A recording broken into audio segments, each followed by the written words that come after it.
This is Newsable, brought to you by BNZ. Let's find a way. Our episode today involves a New Zealand-based gelato-making king and an American pop star queen.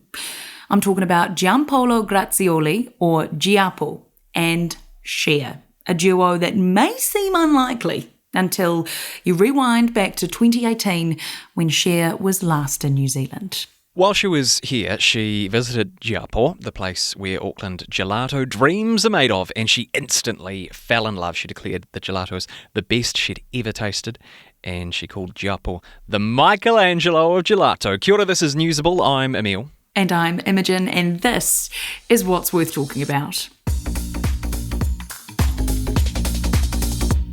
So 5 years on from Cher's visit, the pop star and the gelato star have joined forces to create, drumroll please, gelato.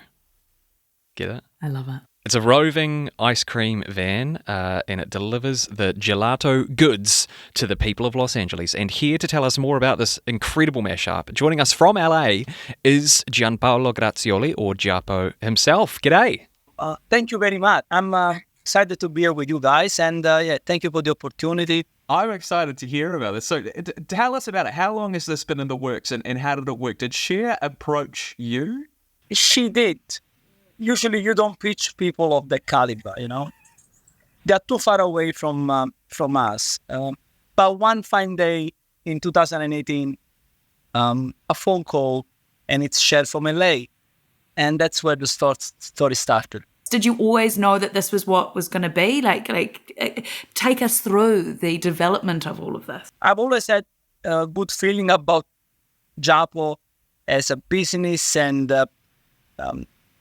as an idea. And as you know, now 16 years in the making, we haven't scaled. We are one little store, downtown Auckland, and you know what it has been in the past 3 years, downtown Auckland. It's been what it has been.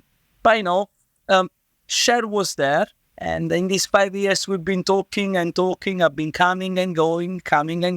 I want to hear more about this phone conversation. So your phone rings in 2018, and Cher's on the line. How does it go? It was a funny phone call. It took me 20 minutes to say, all right, I think I'm talking to Cher. Yeah, I bet. Because someone rings up and they says, hey, it's Cher. It's like, out oh, of right. it. Okay, I see. The story that nobody really knows, that happened during the days that my mom died. So I was in a very confused state. And so this phone call, I don't remember actually if mom hadn't died yet, but I knew she was ready. Okay. So we had the news from the doctors. She probably had a few days left. And I was so far away. You never know when is the right time to leave. If she's got another month, she's got 5 days. But a phone call came, and it's Cher from LA. So we would hear the voice. I put it on speakerphone, my wife and I, and we couldn't believe. We knew she was here just a few months prior. And we knew she loved it because she came twice in 24 hours. True story. And we knew that when she went to Australia, the Australian TV asked her whether Australian ice cream was better than New Zealand ice cream. And she said, there's no comparison. New Zealand ice cream wins everything. And that's you. It's not New Zealand ice cream, that's Giappo. No, but I'm New Zealand. I'm happy to take it as a New Zealand, as a country. It's as a country win, to be honest. We're happy too. Yeah. And so we were very happy of this endorsement, completely free of her, support. And then they went, another celebrity, another medal for me and my wife. We've been able to serve Cher twice. How cool is that? The staff was uber motivated, everyone was happy. And then a phone call, and the phone call was really like out of the blue, unexpected. Was Cher and her assistant, and now my friend Jennifer. And Cher and Jen, they were talking to us on ideas and projects, and we couldn't quite really understand. The small little thingy that we have suddenly had some interest from probably one of the most important celebrity that exists in the showbiz. She's been doing it for over 60 years. So you can imagine she has seen everything, and she's always been on the peak. And so my wife and I, we were overwhelmed by the love and the support that the phone call brought to us.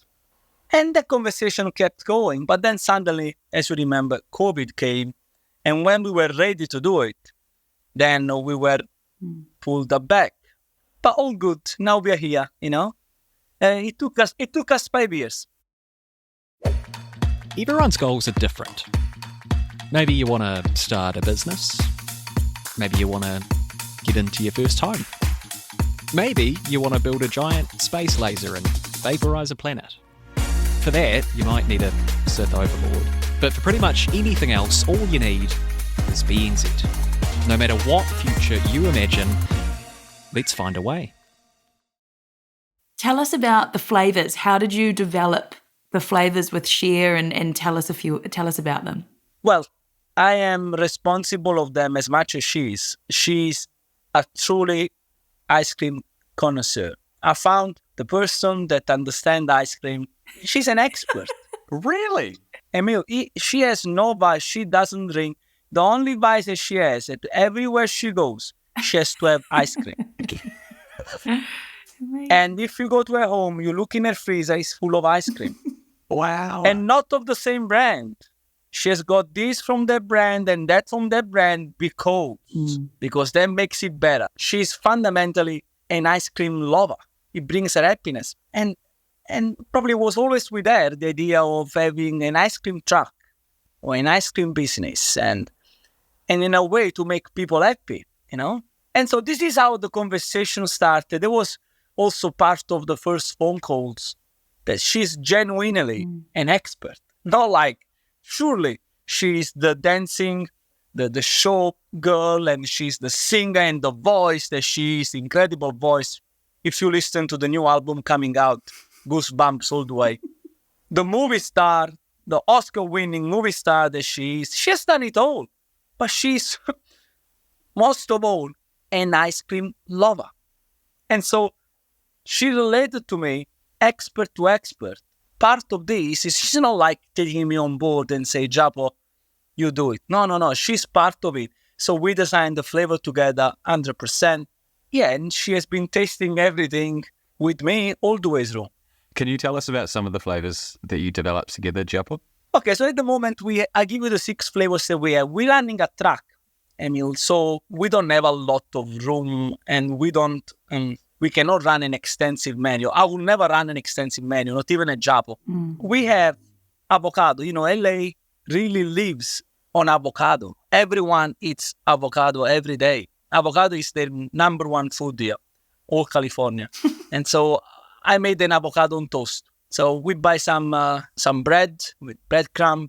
We toast it, extra virgin olive oil, salt, pepper, and then we make avocado ice cream. And that's one. I will not say this is Cher's favorite. Okay, good to know. But this is probably everyone else's favorite because avo is such a quintessential California thing. Like big. We were talking about breakfast at one point, and my favorite, she said, my favorite breakfast is the breakfast of the policeman. And what is the breakfast of policeman? And she said, well, I like to have my cup of coffee with donuts. Yeah.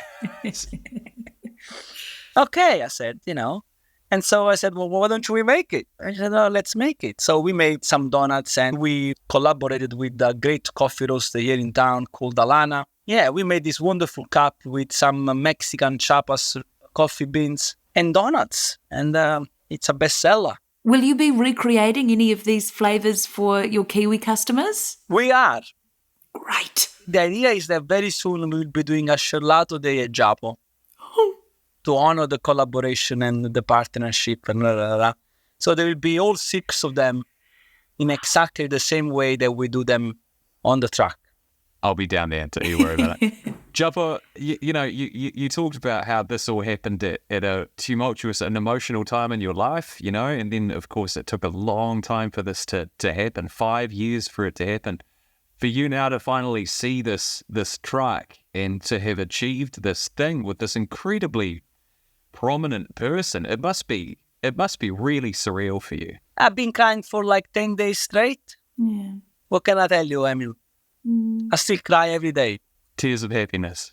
tears of happiness. And, COVID has not been nice to us. My wife and I sold the house. We've been going through everything, Downtown Auckland has been smashed, destroyed. And hopefully now I see that with this FIFA World Cup, things are coming back to where we like.